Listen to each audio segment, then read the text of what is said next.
शेतकरी बांधवांनो, मला तुम्हाला सांगायचं आहे की आज तुमच्या कष्टावर तर हा देश उभा आहे, पण आपलं किती मोठं दुर्भाग्य की माझा आज अन्नदाता शेतकरी सगळ्यात मोठ्या कर्जामध्ये डुबलेला आहे.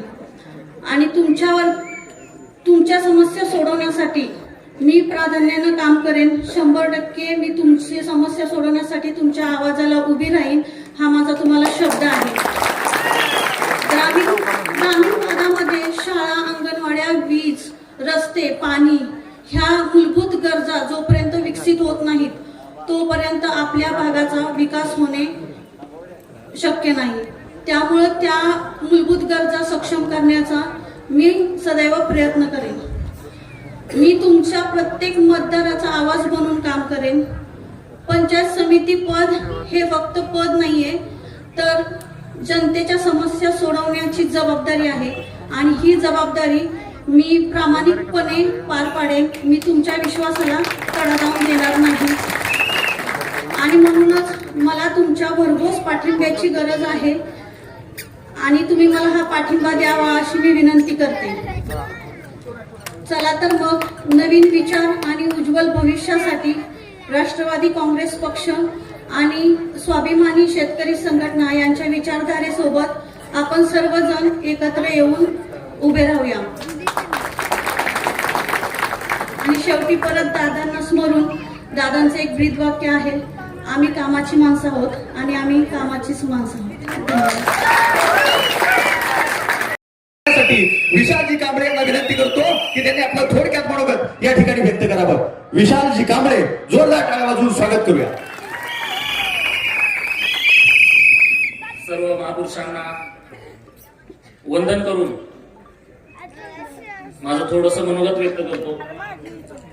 मी विशाल विलास कांबळे, राष्ट्रवादी काँग्रेस पक्षाचा अधिकृत उमेदवार आणि आरपीआयचा पुरस्कृत उमेदवार. हे एवढं सांगण्यासाठी एकच कारण आहे, कारण इतर पक्षामध्ये तिकीट हे पैसे बघून दिलं जातं. तुमच्याकडे किती माल आहे त्या ताकदीचं तिकीट तुम्हाला दिलं जातं. मात्र पुरोगामी विचार जोपासणारी मंडळी यांच्या माध्यमातून हा पुरोगामी विचाराचा जो जनसागर इथं जमलेला आहे, हा कुणी विकत आणलेला जनसागर नाही सर. ही लोक जे आहेत ती निष्ठावंत आहेत आणि निष्ठेमुळे तर ही लोक इथं आलेले आहेत. स्वखर्चाने आलेत. शेतकरी आहेत, कष्टकरी आहेत, पीडित आहेत, वंचित आहेत. आरपीआय आणि राष्ट्रवादी काँग्रेस पार्टी यांची सातारा जिल्ह्यामध्ये युती घडवून आली. त्याचं मेन म्हणजे त्याचं मध्यस्थी करणारे फक्त आपले एकच होते, प्रवीणजी दसके, जे या गावचे सुपुत्र आहेत. त्यांच्यासाठी एक आपण जोरदार टाळ्या वाजवूया.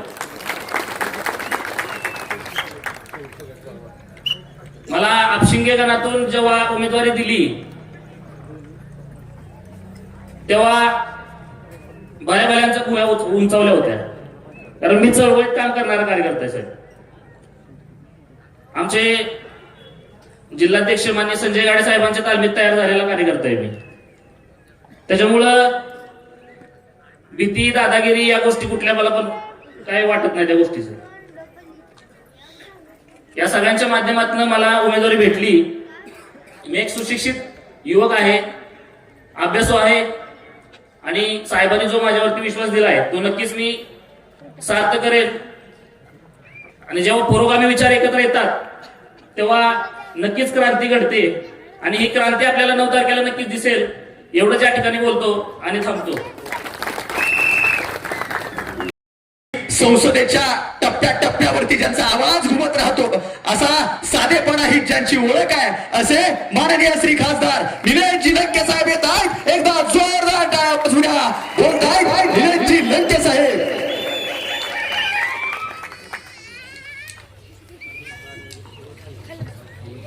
जिल्हा परिषद वरणे गटाच्या आणि पंचायत समिती वरणे, त्याचबरोबरीने पंचायत समिती आपशिंगे गणाच्या उमेदवाराच्या प्रचारार्थ राष्ट्रवादी काँग्रेस पार्टी स्वाभिमानी पक्ष शेतकरी संघटनेच्या या उमेदवारांच्या प्रचारार्थ ज्यांच्या उपस्थितीमध्ये जाहीर अशी सभा या परिसरामध्ये पार पडत आहे, असे तुमचे आमचे सर्वांचे नेते ज्यांनी खऱ्या अर्थाने राज्यामध्ये आमच्यासारख्या अनेक तरुणांना राजकारणाची दिशा देण्याचं काम केलं, असे राष्ट्रवादी काँग्रेस पार्टीचे प्रदेशाध्यक्ष शशिकांत शिंदे साहेब, व्यासपीठावरील सर्वच मान्यवर, कारण 9:30 वाजलेच, माझ्यानंतर साहेबांना बोलायचं 10 वाजता कार्यक्रम संपवायचा आहे. व्यासपीठावरील सर्वच मान्यवर आणि आपल्या या गटाचे जिल्हा परिषदचे उमेदवार म्हणून राजेंद्रजी शेळके, एक आक्रमक चेहरा आणि शेतकऱ्यांसाठी झटणारा चेहरा म्हणून आपण त्यांच्याकडे पाहत आहे. अतिशय सर्वसामान्यांची जाण असणारा हा उमेदवार. त्याचबरोबरीने आमच्या फडतरे परिवारातील आमचे विक्रमराव सुद्धा त्या परिवाराचा नेहमी या भागामध्ये महत्त्वाची सामाजिक कार्यामध्ये भाग असतो, अशा आमच्या भगिनी स्वप्नालीताई विक्रमसिंह फडतरे. त्याचबरोबरीने आता ज्यांनी या ठिकाणी आपले विचार मांडले असे दुसरे पंचायत समितीचे उमेदवार विशालराव कांबळे, त्यांनी सांगितलं की माझी उमेदवारी डिक्लेअर झाली आणि विरोधकांच्या भोवया उंच झाल्या. असा एक आक्रमक चेहरा, असे अतिशय चांगले उमेदवार या ठिकाणी आज निवडणुकीला सामोरं जात आहे. त्यामुळे माझी सर्वांना विनंती, हे आपले शेतकरी संघटनेचे उमेदवार असू, राष्ट्रवादी पक्षाचे उमेदवार असू, हे उमेदवार येणाऱ्या 5 वर्षामध्ये तुमचे सेवक म्हणून काम करतील या ठिकाणी ग्वाही देतो. आणि निश्चित सर्वसामान्यांची तळमळ असणारा, आमच्या कुणीतरी एका वक्त्याने सांगितलं की अनेक केसेस, अनेक आंदोलन सर्वसामान्यांसाठी करणारा आमचा हा शेळके. आंदोलन आणि केसेस झाल्यानंतर तुम्ही जिल्हा परिषद सदस्य फिक्स झाले, काही काळजी करू नका. आम्ही दोघं केसेस हे कुणी सगळे करून आलो म्हणूनच का आम्ही आमदार झालो, खासदार झालो, तर ते सर्वसामान्यांसाठी पाहिजे. तर केसेस गुन्हे स्वतःच्या स्वार्थासाठी स्वतःचे कुठेतरी 2 नंबरचे धंदे करायचे आणि दुसऱ्याच्या जमिनी लाटण्यासाठी धंदे केल्यावर केसेस झाल्यावर लोक घरी पाठवितात. पण सर्वसामान्यांसाठी लढताना केसेस हो किंवा काही तुमच्या गुन्हे दाखल हो, तुम्हाला जनता डोक्यावर घेतल्याशिवाय राहत नाही, सगळ्यात महत्वाचे. आणि तुमचं सगळ्यांचं विजन एक आहे की शेतकरी हा माझा आत्मा आहे, शेतकरी हा माझा आत्मा आहे आणि शेतकरी हा आपला सर्वांचा अन्नदाता आहे. आणि त्या शेतकऱ्यांसाठी आपण लढण्याची आपली जर भावना असेल तर हा शेतकरी आपल्याला डोक्यावर घेतल्याशिवाय राहत नाही, सगळ्यात महत्वाचे. अरे या उमेदवाराला 51,000 रुपयाची एका शेतकऱ्यांनी या ठिकाणी मदत केली. ज्यावेळेस जनता निवडणूक हातात घेते त्यावेळेस निवडणुकीचा कौल, निवडणुकीचा निकाल, निवडणुकीचा गुलाल हा ठरलेला असतो, सगळ्यात महत्वाचा. निवडणुकीला उमेदवार उभा राहिल्यानंतर गावात आपण प्रचाराला फिरत असताना लोक तोंड वाजतात. आज ऐका नाही काही, आज कुठे व्यवस्था, कोणच्या हॉटेल बुक केलंय. पण इथं वेगळं चित्र पाहायला मिळालं की लोकांनी जनतेतून या ठिकाणी तुम्हाला मदत केली. अरे हे सगळे अनुभव आम्ही घेतले. मी सुद्धा लोकसभेच्या निवडणुकीला फिरत असताना, विधानसभेच्या निवडणुकीला लोक फिरत असताना लहान लहान मुलं पण मला पैसे द्यायचे आणून. याचा अर्थ ती जनतेने निवडणूक हातात घेतलेली. जनतेने निवडणूक हातात घेतल्यानंतर निश्चित आपल्याला त्या ठिकाणी गुलाल भेटल्याशिवाय राहत नाही, हे सगळ्यात महत्वाचे. आणि आपण ज्यांच्या मार्गदर्शनाखाली या भागामध्ये काम करतो ते आदरणीय शिंदे साहेब म्हणून राज्यात सगळ्यात सर्वसामान्यांसाठी, शेतकऱ्यांसाठी झटणारा आक्रमक नेता म्हणून शिंदे साहेबांची त्या ठिकाणी ओळख आहे. आणि त्यांच्या मार्गदर्शनाखाली आपण लढतोय. त्यामुळे शेळके साहेब ठीक आहे, राजू शेट्टे साहेब तुमच्या बरोबर आहेत, पण आता बलवान ताकदवार नेता तुमच्या खांद्याला खांदा लावून बसलेला आहे. त्यामुळे काय काळजी करू नका, कुठल्या डिपार्टमेंटचे गुन्हा दाखल करायची ताकद सुद्धा नाही तुमच्यावर. शेवट आपण सर्वसामान्यांसाठी लढतोय. त्यांनी सांगितलं की माझं कुटुंब हे देश सेवेसाठी लढलं, देश सेवेसाठी माझे आजोबा लढले, माझे वडील लढले. पण तुम्ही खऱ्या अर्थाने जो अन्नदाता माझा बळीराजा आहे त्या बळीराजासाठी लढता, ही सगळ्यात महत्वाची पावती आहे. ही सगळ्यात महत्वाची देश सेवा जेवढीच महत्वाची तेवढीच माझ्या बळीराजाची सेवा करणारं सुद्धा महत्वाचं आहे. त्यामुळे या निवडणुकीमध्ये अतिशय चांगले सर्वसामान्यांसाठी लढणारे उमेदवार आहे. या उमेदवारांच्या पाठीशी उभा राहणं आपण काम आहे. निवडणुकीला दोन प्रकारचे वर्ग निवडणुकीला सामोरे जात असतात. एक वर्ग असा असतो की सत्तेतून संपत्ती आणि संपत्तीतून आपली प्रतिष्ठा, हा एक वर्ग असतो. दुसरा वर्ग असतो सत्तेतून माझ्या सर्वसामान्य लोकांना सत्ता कशा पद्धतीने चाकता येईल यासाठी मी प्रयत्न करणार, हा प्रयत्न करणारा एक वर्ग असतो. त्या वर्गातले हे सगळे उमेदवार आहेत. त्यामुळे निश्चित सर्वसामान्यांसाठी झटणारे उमेदवार आहे. शेतकऱ्यांना आत्महत्या करण्याची या पुढील कालखंडामध्ये जर असे उमेदवार जिल्हा परिषद मध्ये जाऊन बसले, पंचायत समितीमध्ये जाऊन बसले, तर माझ्या शेतकऱ्याला आत्महत्या करण्याची वेळ येणार नाही. कारण आपला लढणारा भाऊ त्या ठिकाणी बसलेला आहे. तो आपलं गारण ऐकून त्या ठिकाणी बाजू मांडणार आहे. ही सगळ्यात महत्वाची भूमिका राहणार आहे. त्यामुळे सर्वसामान्यांसाठी झटणारे माणसं या निवडणुकीमध्ये सामोरे जात आहे. पहा ना उमेदवार शेळके साहेब नेहमीच तुमच्यासाठी लढतात, मोटरसायकलवर फिरतात. पण आमच्या फडतरे कुटुंबातली आमची भगिनी सुद्धा एक उच्च शिक्षित भगिनी आहे. आणि उच्च शिक्षित असल्यानंतर त्यांना विचारलं मी तुमचं विजन काय? मला वाटलं आपण इतक्या लांब प्रचाराला आलो पण आपलं उमेदवाराचं काय विजन आहे का नाही बघा. आपण नाही एखाद्या शाळेतल्या पोराला म्हणलं तुला काय व्हायचं रे पुढं गेलो, तू सांगतो मला काही नाही व्हायचं, नाही अजून ठरवलंच नाही. मग आम्ही सांगतो ह्यो आपलाच कार्यकर्ता होत असतो. एखाद्या पोराला विचारलं तुला काय व्हायचं, तो सांगतो मला पोलीस व्हायचंय, मला IPS व्हायचंय, मला कलेक्टर व्हायचंय, मला तहसीलदार व्हायचंय.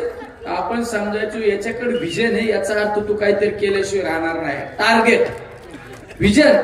तसं आमच्या भगिनीला विचारलं तुम्ही काय पंचायत समिती सदस्य झाल्यानंतर काय करणार, त्यांनी सांगितलं की माझ्या ग्रामीण भागातील माझ्या महिला या स्वतःच्या पाया उभ्या राहिल्या पाहिजेत, त्यासाठी मी प्रयत्न करणार आहे. माझ्या भगिनी कुटुंबावर डिपेंड न राहता, दुसऱ्यावर डिपेंड न राहता त्या स्वतः कुटुंब प्रमुख झाल्या पाहिजेत, यासाठी मी प्रयत्न करणार आहे. म्हणजे विजन असणार आहे. आमचा दुसरा कांबळे नावाचा उमेदवार सुद्धा नेहमी त्याला सुद्धा विचारलं तुझं काय, त्यांनी सांगितलं की बेरोजगारी कशी कमी होईल आणि माझा शेतकरी कसा सुखी होईल यासाठी मी प्रयत्न करणार आहे. त्यामुळं तिन्ही उमेदवार आपल्या सर्वसामान्यांसाठी लढणारे उमेदवार आहे. आणि तुम्हाला एक जाता जाता सांगतो, आपलं ते आपलं असतं ध्यानात धरा. आपल्याला निमेराचं फोन करू सांगू शकतो आपण हे काम हे कर आणि त्याला जाणीव असते. कधी कधी दुसऱ्याला आपण आपलं म्हणायला जातो, ते फक्त निवडणुकीला 5 वाजेपर्यंतच आपलं राहतं, 5 नंतर तुम्हाला परत हात सुद्धा करीत नाही. हे बघा ना, हक्काचे माणसे, हक्काचे माणसे. कधी पण तुम्ही जर फोन केला साहेब कुठे तुम्ही, तुम्हाला भेटायला यायची हे म्हणतात, तुम्ही नका हो, तुम्ही कुठे सांगा आम्ही तुम्हाला भेटायला येऊन तुमचं काम सोडू. असे हे सर्व सामान्य उमेदवार आहेत. आमची भगिनी सुद्धा आमच्या त्या साहेबांना सांगतो त्यांना पूर्ण स्वातंत्र्य द्यायचं नाही तर तुम्ही बसा पंचायत समितीत खुर्चीवर जाऊन बसू. हा शासनाचा जे सांगायची गरज नाही, पण त्याला त्यांचं स्वातंत्र्य मिळालं पाहिजे, त्याला त्यांचं काम करायचा अधिकार मिळाला पाहिजे. ठीक आहे, आतापर्यंत सामाजिक काम तुमच्या कुटुंबाचं चांगलं आहे, तुमच्या परिवाराचं चांगलं आहे, तुमचं काम चांगलं आहे, तुमचं योगदान चांगलं आहे, पण आता त्यांना पूर्णपणे स्वातंत्र्य द्या. त्या या भागातील विकास केल्याशिवाय राहणार नाही, सगळ्यात महत्वाचं आहे. त्यामुळे अशा उमेदवाराच्या आपण सर्वांनी पाठीशी उभे राहा. त्यामुळे येत्या 7 तारखेला अशी काही शिट्टी वाजवायला, शिट्टी तर भयानच वाजत होते शिट्ट्या, अशी काही शिट्टी वाजवा ना समोरच्या कान थाळ्या बसल्या पाहिजे. जमलं आमच्याकडे पण त्या पाठवू शिट्ट्या. अशी काही शिट्टी वाजवा समोरचं कान थाळ्या बसल्या पाहिजे. आणि दुसरं आपलं चिन्ह घड्याळ, एक घड्याळ चिन्ह आपलं निवडून आलं पाहिजे. तीच खऱ्या अर्थाने आपले नेते ज्यांनी या राज्याच्या राजकारणासाठी आपलं आयुष्य खर्च केले, शेवट जाता जाता या राज्याच्या काही विकासाच्या फाईल सुद्धा गाडीत विमानात घेऊन गेले, ते असे आदरणीय नेते कैलासवासी दादांना जर खऱ्या अर्थाने श्रद्धांजली व्हायची असेल तर आपले खाली घड्याळ या चिन्हावर मतदान केलं पाहिजे. आणि शेतकऱ्यांनी ज्या शेतकऱ्यांनी आत्महत्या केली त्या शेतकऱ्यांना जर श्रद्धांजली व्हायची असेल तर आमच्या शिट्टी या चिन्हावर मतदान करून भरघोष मताने निवडून द्या हीच या ठिकाणी प्रार्थना करतो. थांबतो. रामकृष्ण.